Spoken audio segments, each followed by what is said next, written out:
우리가 이번 보리떡 기도회를 통해서 부르심과 파송, 영접이라고 하는 그러한 주제로 함께 은혜를 나누고 있는데요.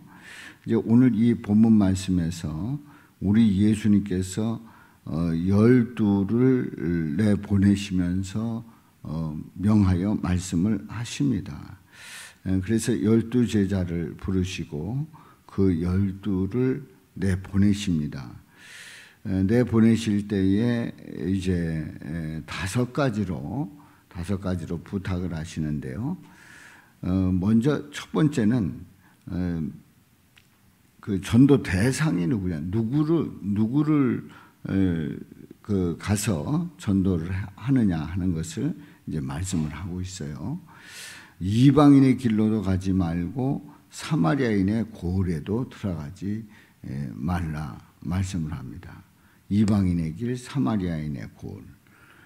그러니까 가는데 이방인이 아니라 사마리아인이 아니라 6절에 보면 오히려 이스라엘 집에 잃어버린 양에게로 가라, 이렇게 예수님께서 전도 대상을 정해 주십니다. 근데 왜 이방인에게 복음을 가라고 말씀을 하시지 않을까요?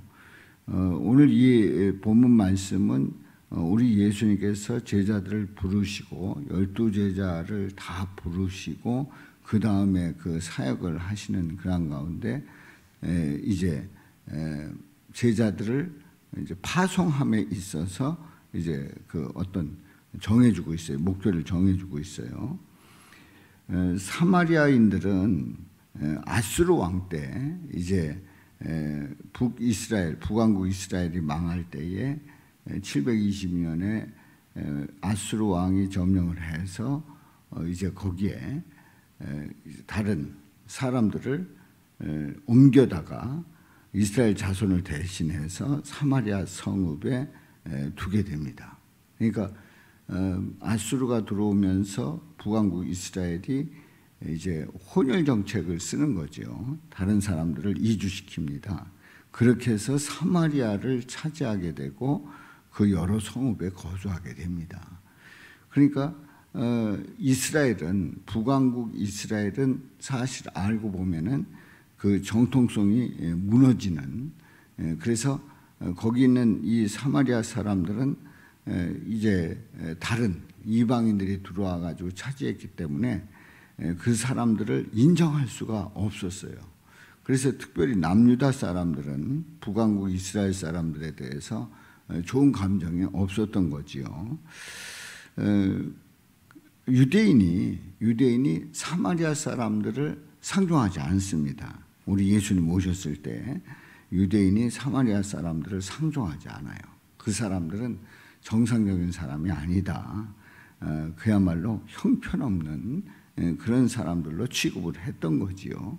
그런데 예수님께서 사마리아인의 고을에도 들어가지 말라고 말씀을 하는 거예요.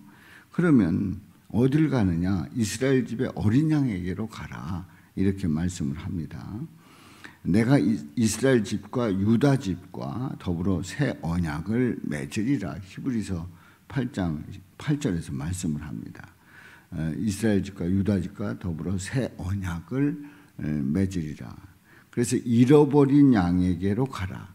잃어버린 양이라고 하면은 이제 그 하나님을 바라보지 못하고, 그리고 하나님의 뜻과 상관없이 제 갈 길 가는 그런 사람들을 얘기하지요.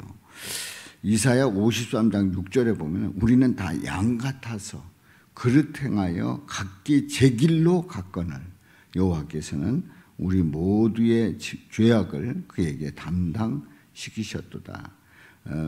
양 같아서 제 갈 길로 가는 겁니다. 그러니까 하나님과 상관없이 가는 그 사람들에게로 가라, 그렇게 명을 받았어요. 그런데 이제 나중에 보면 우리 예수님께서 사마리아에서도 이제 복음을 전하고, 그리고 우리 예수님께서 명령을 하실 때에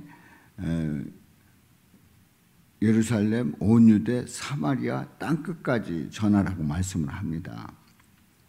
이제 마태복음은 특별히 유대인을 위한 복음이다. 이렇게 이제 그 어떤 대상을 정할 때에 유대인을 위한 복음이라고 하는 그런 별명을 붙이고 있어요. 그러니까 마태복음에서는 유대인들의 그런 나름대로의 그 정통성을 이어가면서 자부심을 갖고 있는 사람들에게 이 복음서를 쓰기 때문에 바로 이스라엘 집의 어린 양, 잃어버린 양에게로 가라고 하는 그 초점을 맞추고 있는 겁니다. 그러면서 이제 전도를 할 때 뭐라고 말하느냐. 두 번째로는 전도 언어예요. 가면서 전파하여 말하되 천국이 가까이 왔다. 천국이 가까이 왔다. 그렇게 전하라는 거죠. 마태복음 3장 2절에서도 처음에 우리 예수님께서 회개하라 천국이 가까이 왔느니라. 또 이제 세례 요한이 천국이 가까이 왔다고 전하고 우리 예수님이 또 회개하라 천국이 가까이 왔느니라 말씀을 하시는데요. 회개하라 천국이 가까이 왔다 했을 때에 그 천국은 뭘 말하는가? 바로 우리 예수님을 말합니다. 우리 예수님을 말해요. 그리고 예수님을 믿는 자들이 이제 천국의 감을 말씀을 하고 있는 거죠. 그래서 전도 언어가 뭐냐? 천국이 가까이 왔다. 천국이 가까이 왔다. 예수님을 전하라고 말씀을 합니다. 8절에 보면 병든 자를 고치고 죽은 자 살리고 나병한 자 깨끗게 하고 귀신을 쫓아내고 또 너희가 거저받았으니 거저주라. 그렇게 말씀을 합니다. 너희가 거저받았으니 거저주라. 우리가 주님의 은혜 가운데 자녀된 것은 거저받은 거예요. 그러니까 거저주라는 거지요. 베드로가 미문에 앉아 있는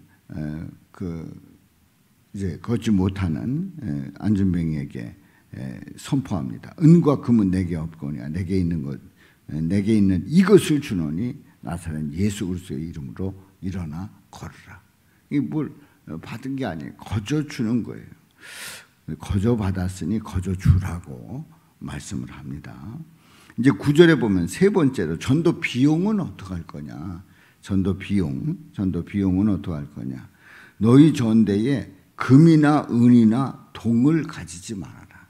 금, 은, 동 다 이 비용을 얘기하는 거예요. 그러니까 돈을 얘기하는 거 아닙니까? 그러니까 전대에 금이나 은이나 동을 가지지 말라는 거예요. 이 말은 예수님께서 채워주시고 후원해 주신다고 하는 확신을 가지라고 하는 얘기지요. 우리 주님께서 채워주시겠다는 약속입니다. 자, 10절에 보면 네 번째로 전도할 때의 준비물은 또 어떻게 준비해야 되느냐. 10절에 보면 여행을 위하여 배낭이나 두보롯이나 신이나 지팡이를 가지지 말라. 이는 일꾼이 자기 먹을 것을 받는 것이 마땅함이라. 자기 먹을 것 받는 거 마땅하다. 가서 일꾼이 일하고 먹을 것 받는 거 삭슬 받는 것 당연하다. 말씀을 하는 거예요. 디모데전서 5장 18절에 보면은 성경에 일렀을 때 곡식을 밟아 떠는 소의 입에 망을 씌우지 말라 하였고 또 일꾼이 그 삭슬 받는 것은 다 마땅하다 하였느니라 하는 말씀이 있어요. 그래서 먹고 마실 권리가 있다는 거지요. 일꾼이 자기 먹을 것을 받는 거 마땅하다. 복음을 전하면서 대접받고 또 거기서 그 먹을 것을 해결한다는 것은 이거는 당연한 거다. 마땅하다. 예수님이 말씀을 하십니다. 그리고 다섯 번째로 그럼 전도 숙소 어디서 쉴 거냐? 어디 가서 쉴 거냐? 전도 숙소를 얘기하고 있어요. 11절에 보면 어떤 성이나 마을에 들어가든지 그 중에 합당한 자를 찾아내요. 너희가 떠나기까지 거기서 머물라. 너희가 떠나기까지 거기서 머물라 말씀을 합니다. 그러니까 어디 가서 쉬어야 될 건가? 합당한 자 찾아가서 거기서 떠날 때까지 머물라는 거지요. 러시아에 있는 신학교에서 이제 전도 훈련을 하는데 이 말씀 그대로 그 전도를 하는 그런 모습을 보았어요. 그 학생들을 보았는데요.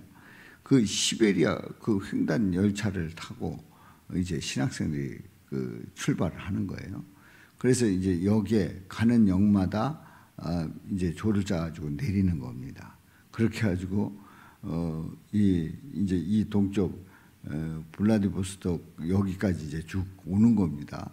근데 거기에서 그 신학생들이 조를 짜가지고 내리고 하는데 이대로 그냥 동네에 뭐 약속된 것도 없이 내려서 가서 전도하면서 또 거기서 대접하는 거 대접받고 또 여기서 쉬라 하면 이제 그 집에 가서 쉬는 그런 전도를 이렇게 간증을 통해서 들었는데 놀라운 역사들이 일어나는 것을 간증하는 걸 듣고 놀랐습니다. 정말로 그때 예수님께서 하신 그대로 전도했던 그런 그 간증을 들으면서 그때나 지금이나 어떤 주님께서 이루시는 그 역사들은 그대로 이루어지고 있구나 하는 것을 깨달았습니다.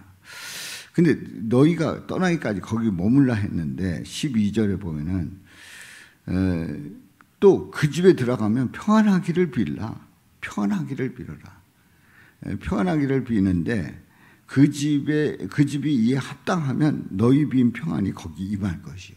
거기 평안하기를 기도했는데 그 기도가 합당하다 그러면 그대로 임할 것이고 만일 합당하지 않으면 그 평안이 너희에게 돌아올 것이니라 말씀을 합니다.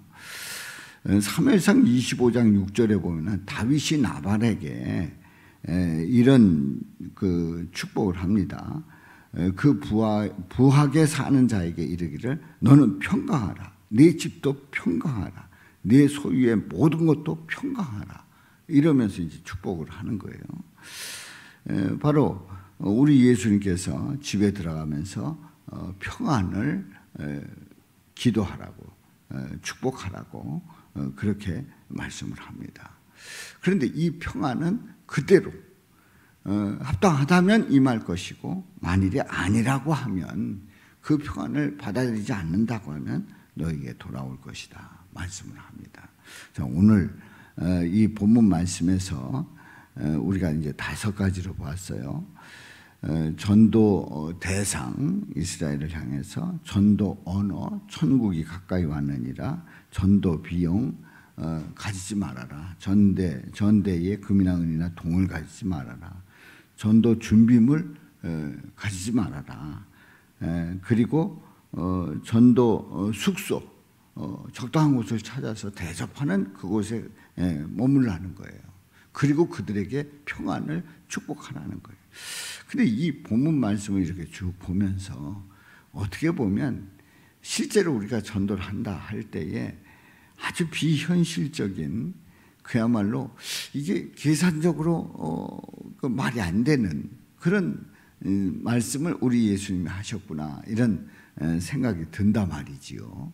그런데 오늘 이 본문 말씀을 통해서 분명히 말씀하시는 것은 전도를 하라고 이제 제자들 파송하셨는데 우리 예수님께서는 이렇게 말씀하시는 결정적인 이유가 있어요. 너희들이 전도 나가지만 내가 모든 것 책임져 주시겠다 하는 예수님의 말씀이에요. 그러니까 우리가 주님의 사명을 주님의 명령을 감당할 때에 내가 다 감당하는 것 같아도 우리 주님께서 그 일들을 이루신다 하는 거죠. 아멘. 그야말로 주님께서 하신다는 거예요. 그러니까 우리가 내 계산 속에서 내가 할 수 있는 만큼만 생각하잖아요. 뭘 할 때, 우리가 뭘 계획할 때. 그런데 주님 믿고 주님께서 하신다 하고 전적으로 신뢰하고 나가라. 내가 책임져 주겠다. 그럼 이 상황 속에서 이대로 나간다는 게 정말 무모해 보인단 말이에요. 그러나 우리 예수님 책임져 주시고 역사하십니다.